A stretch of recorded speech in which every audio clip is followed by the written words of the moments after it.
وزیر افزائش مویشیان تلسانی سرینواس یادو نے مرکزی حکومت پر اس بات کے لیے زور دیا کہ وہ ریاست تلنگانہ کے لیے مختلف اسکیمات کے تحت مطلوبہ فنڈز جاری کرے اور ترقیاتی پروگرامز کی تکمیل میں تعاون کرے۔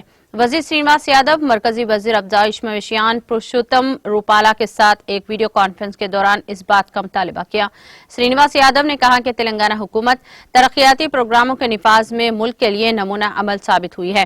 انہوں نے کہا کہ ریاست تلنگانہ میں 100 موبائل ویٹرنری کلینک 4 سال قبل شروع کیے گئے تھے، جس کا مقصد طبی خدمات فراہم کرنا تھا۔ یہ خوشی کی بات ہے کہ مرکزی حکومت نے ملک بھر میں ان خدمات کو نافذ کرنے کا فیصلہ کیا ہے۔